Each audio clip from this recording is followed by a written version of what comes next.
This isn't a crime wave. It's enemy occupation.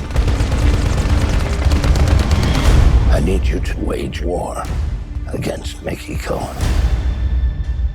You look like you could have stepped out of the 40s, and you seem like someone who would have immersed himself in the history of that period. Yeah, I mean, to me, it's not even that period. It was the history of Los Angeles that was more interesting to me. You know, there were more covert things happening. There was corruption, even though it was overt. You know, people didn't talk about it and all that. And most everybody was on the take, and, you know, all cops were bought and all the politicians were bought, which I don't know if that's necessarily different than today. I don't know really how it's different than today. But I do know that there's a more romantic version of it. And you have these guys that stick out like sore thumbs that are unwilling to be on the take and are thinking less selfishly and thinking more of their families and the history of the city. Your character, Jerry, seems like a reluctant participant in this gang war. Yeah, my character is very hesitant to get involved and doesn't really feel like there's a point in doing so. There's just so much corruption that there's just he sees that there's no real point. And he's friends with the little shoeshine kid who gets caught in the crossfire, which is what sort of provokes him into to getting involved. I'm so sorry, Mr. Cohen. It won't ever happen again. I swear to God. You're talking to God, so you might as well swear to me. It's Mickey Cohen's town. You're not going to change anything around here, Sarge. And it is kind of, it's referred to as the golden era of Hollywood, and for Grace, that's what counts, right? Yeah, absolutely. She's trying to make it, and unfortunately doesn't really make it as an actress, but still is famous by proxy, being involved with Mickey.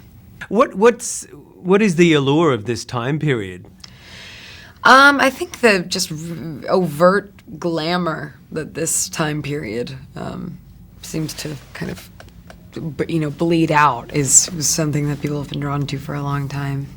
What's your racket, handsome? I'm a Bible salesman. You want to take me away from all this and make an honest woman out of me? No, ma'am. I was just hoping to take you to bed.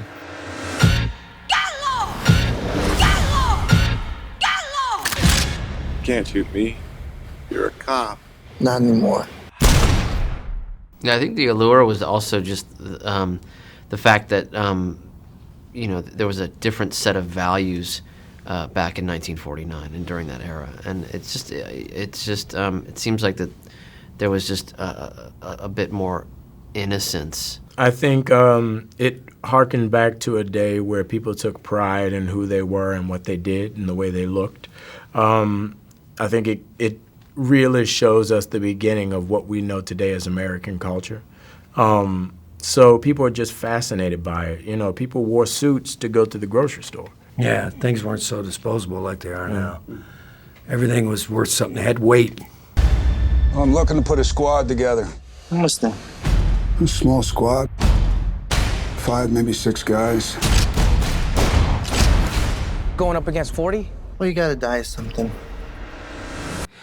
Was this what seems like a personal vendetta between your character O'Mara and Mickey Cohen? Was that factual and real? Yeah, I know. It was very, very real. And like I said, the impact, there was never a real stronghold that the mob had in Los Angeles after that time. And that time could have turned out very, very differently.